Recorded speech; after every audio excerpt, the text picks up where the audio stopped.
ಕಲಬುರಗಿಯಲ್ಲಿ Young democrats ವತಿಯಿಂದ ಬೃಹತ್ ಪ್ರತಿಭಟನೆ. ಹೌದು, ಕೇಂದ್ರ ಶಿಕ್ಷಣ ಸಚಿವ ಧರ್ಮೇಂದ್ರ ಪ್ರಧಾನ್ ರಾಜೀನಾಮೆಗೆ ಆಗ್ರಹಿಸಿ ಜವಾಹರ್ ವಿಶ್ವವಿದ್ಯಾಲಯ ರಕ್ಷಣೆ ಹಾಗೂ ಜಂತರ್ ಮಂತರ್ ಲಾಠಿ ಚಾರ್ಜ್ ಖಂಡಿಸಿ ಕಲಬುರಗಿಯಲ್ಲಿ ಯಂಗ್ ಡೆಮಾಕ್ರಾಟ್ಸ್ ವತಿಯಿಂದ ಬೃಹತ್ ಪ್ರತಿಭಟನೆ ಮಾಡಲಾಯಿತು. Bureau report Chandrashekhar Nagnalli. ಇಂದು ಯಂಗ್ ಡೆಮಾಕ್ರಾಟ್ಸ್ ವತಿಯಿಂದ ನಾವು ತಿಮ್ಮಾಪುರಿ ಸರ್ಕಲ್ ನಿಂದ ನಾನು DC ಆಫೀಸ್ ಮಿನಿ ವಿಧಾನಸಭೆಗೆ ನಾವು ಬಂದಿದ್ದೇವೆ.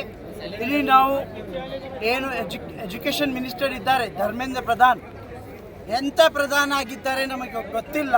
ಇವರಿಗೆ ಸ್ವಲ್ಪನೇ ನಾಚಿಕೆ ಇದ್ದರು, ಇನ್ನು ತನಕ ಇವರು ರೆಸಿಗ್ನೇಷನ್ ಕೊಡ್ತಿದ್ರು.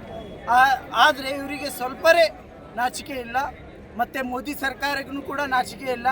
ಇನ್ನೂ ಎಷ್ಟು ಜೀವನ ತಗೊಳ್ಬೇಕಂತ ಇವರಿಗೆ ಇದ್ದಿದೆ ಅದು ಗೊತ್ತಿಲ್ಲ. ಅದಕ್ಕಾಗಿ ನಾವು ನೇಷನ್ ವರ್ಡ್ ರಾಷ್ಟ್ರದಂತ ನಾವು ಪ್ರೊಟೆಸ್ಟನ್ನು ಮಾಡ್ತಾ ಇದ್ದೀವಿ. ಈ ಧರ್ಮೇಂದ್ರ ಪ್ರಧಾನ್ ಇಮ್ಮಿಡಿಯೇಟಾಗಿ ರೆಸಿಗ್ನೇಷನ್ ಕೊಡಬೇಕು. ಅದೇ ರೀತಿ ಏನು UPಯಲ್ಲಿ ಈ ರಾಂಪುರಲ್ಲಿ ಏನು ಈ ಯೋಗಿ ಆದಿತ್ಯನಾಥ್ ಜೋಹರ್ ಯೂನಿವರ್ಸಿಟಿ ಮೇಲೆ ಬುಲ್ಡೇಸರ್ ಮಾಡಬೇಕಂತಿದೆ, ಅದರ ವಿರುದ್ಧನೂ ಕೂಡ ನಾವು ಇಲ್ಲಿ ನಿಂತಿದ್ದೇವೆ.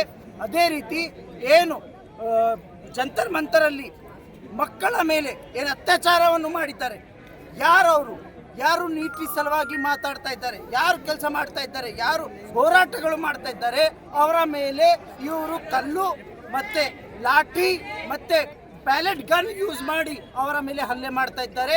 ಅದರ ಬಗ್ಗೆ ಪ್ರಧಾನಮಂತ್ರಿ ಮೋದಿ ಖುದ್ದಾಗಿ ಸಂಸತ್ಗೆ ಬಂದು ಎಲ್ಲ ದೇಶಾದ್ಯಂತ 140 ಕರೋಡ್ जो 140 ಕರೋಡ್ ಲೋಗ್ ಹೈ ಅವರ ಮುಂದೆ ಅವರು ಮಾಫಿ ಸಾರಿ ಹೇಳಬೇಕು, ಅವರಿಗೆ ಕ್ಷಮೆ ಕೇಳಬೇಕು ಅಂತ ನಮ್ಮ ಈ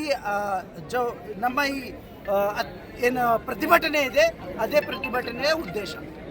ಎಲ್ಲ ಮೀಡಿಯಾ ಬಾಂಧವರಿಗೆ ನಾವು ಸ್ಟೂಡೆಂಟ್ಸ್ ಜೊತೆಯಿಂದ ನಾನು ಈ ಪ್ರತಿಭಟನೆಯನ್ನು ಬೆಂಬಲಿಸಿ ನಮ್ಮ ಬೇಡಿಕೆ ಏನಂದರೆ ನೀಟ್ ಎಕ್ಸಾಮ್ ಪೂರ ಸ್ಕ್ರ್ಯಾಪ್ ಮಾಡಬೇಕು. ಆ ನೀಟ್ ಎಕ್ಸಾಮ್ ಸೃಷ್ಟಿ ಮಾಡಿದ್ರು ಏನಂದರೆ ದುಡ್ಡು ಕಳಿಸೋಕೆ ಸಲುವಾಗಿ ಮತ್ತು ಏನಿಲ್ಲ. ಆ ರಾಜ್ಯ ಸರ್ಕಾರಗಳಿಗೆ ಅವ್ರಿಗೆ ಅಧಿಕಾರ ವಾಪಸ್ ಕೊಡಬೇಕು. CET-ಯಿಂದ ಮುಂಚೆ ಹೇಗೆ MBBS ಸೀಟ್ಗಳು, ಮೆಡಿಕಲ್ ಸೀಟ್ಗಳು ಅಲೌಟ್ ಆಗ್ತಿದ್ರು ಅದೇ ಥರ ಮುಂದುವರಿಸಬೇಕು. ನೀಟ್ ಎಕ್ಸಾಮ್ ಪೂರಾನೇ ತಕ್ಷಣವೇ ಅದು ಸ್ಕ್ರ್ಯಾಪ್ ಮಾಡಬೇಕು. ಅದು ನೀಟ್ ಎಕ್ಸಾಮ್ ಮಾಡಿರೋದು ಅದು ಲಾಲಲ್ಲೇ ಸ್ಟ್ಯಾಂಡ್ ಆಗೋದಿಲ್ಲ. ಮತ್ತು ಆ ನೀಟ್ ಎಕ್ಸಾಮ್ ತುಂಬ ಸ್ಟೂಡೆಂಟ್ಸ್ಗಳ ಜೀವ ತೆಗೆದು ಪ್ರತಿಭಟನೆ ಮೂಲ ಉದ್ದೇಶ ಏನಂದರೆ ನೋಡಿ, ಚಂದ್ರಮಂತ್ ವಿದ್ಯಾರ್ಥಿಗಳು ಶಾಂತಿಪೂರ್ವಕವಾಗಿ ಪ್ರತಿಭಟನೆ ನಡೆಸ್ತಾ ಇದ್ರು. ಅವರ ಮೇಲೆ ಲಾಠಿ ಚಾರ್ಜ್ ಮಾಡೋದು, ಚೆಂದ ಮಾಡೋದು, ಮತ್ತು ಅಲ್ಲಿ ಫ್ರೀಯಾಗಿ ಊಟ ಸರ್ವ್ ಮಾಡ್ತಿರೋದು ಮೊಹಮ್ಮದ್ ಜುನೇದ್ ಅವರಿಗೆ ದಿಲ್ಲಿ ಪೊಲೀಸ್ ಡಿಟೈನ್ ಮಾಡಿದ್ರು. ಒಳ್ಳೆ ಕಾರ್ಯ ಮಾಡೋದವರಿಗೆ ಡಿಟೈನ್ ಮಾಡಬಾರ್ದು. ಮತ್ತು ಹುಡುಕಿ ಮುಸ್ಲಿಮರನ್ನ ಬಾಂಧಿಸ್ತಿದ್ದಾರೆ ರಾತ್ರಿ ಹೋಗಿ, ಅದಕ್ಕೂ ಕೂಡ ನಾವು ಖಂಡಿಸ್ತೇವೆ. ಮತ್ತು ನಮ್ಮ ಕರ್ನಾಟಕದ ಕಲಬುರಗಿ ಜಿಲ್ಲೆಯಲ್ಲಿ 4 ಮೆಡಿಕಲ್ ಸ್ಟೂಡೆಂಟ್ಸ್ ಸುಸೈಡ್ ಮಾಡ್ಕೊಂಡಿದ್ದಾರೆ. ಅದ್ರದ್ದು ರೆಸ್ಪಾನ್ಸಿಬಿಲಿಟಿ ಯಾರು ತಗೊಳ್ತಾರೆ? ಅವ್ರ ತಂದೆ ತಾಯಿಗೆ ಸಹಾನುಭೂತಿ ಯಾರು ಕೊಡಬೇಕು? ಮತ್ತು ಅವ್ರ ತಂದೆ ತಾಯಿಗೆ ಕಂಪನ್ಸೇಷನ್ ಕೊಡಬೇಕು ಅಂತ ನಾನು ವಿನಂತಿ. ಮತ್ತು ಇದು ನೀಟ್ ಪರೀಕ್ಷೆ ಏನಿದೆಯಲ್ಲ ಅದು ಸ್ಕ್ರ್ಯಾಪ್ ಮಾಡಬೇಕು ಅಂತ ನಂದು ಬೇಡಿಕೆ. ಮತ್ತು ಈ ಸ್ಟೂಡೆಂಟ್ಸ್ ಜೊತೆ ಏನಾದ್ರು ಚಲ್ಲಾಟ ಆಗ್ತಿದೆಯಲ್ಲ, ಅವರು ಯೂತ್ಗಳಿಗೆ ಏನು ಎಂಪ್ಲಾಯ್ಮೆಂಟ್ ಕೊಡ್ತಾ ಇಲ್ಲ ಮೋದಿ ಸರ್ಕಾರ, ಮತ್ತು ಅವ್ರಿಗೆ ಸರಿಯಾಗಿ ನೋಡ್ಕೊಳ್ತಾ ಇಲ್ಲ. ಅವ್ರಿಗೆ ಏನು ಡಿಪ್ರೆಷನ್ನಲ್ಲಿ ಬಿಟ್ಟಿದ್ದಾರೆ.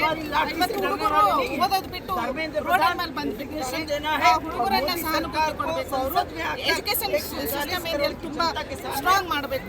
ಮತ್ತೆ ಒಳ್ಳೆ ಎಜುಕೇಟೆಡ್ ಜನರನ್ನ ಈ ಹುದ್ದೆ ಮೇಲೆ ಕೂರಿಸಬೇಕು. ಪ್ರಧಾನ ಈಗ ಅವರು ಧರ್ಮೇಂದ್ರ ಪ್ರಧಾನ್ ಅವರು ರಾಜೀನಾಮೆ ನೀಡಿದ್ದಾರೆ. ನನ್ನ ಹೆಸರು ಅಡ್ವೊಕೇಟ್ ರಶೀದಾ.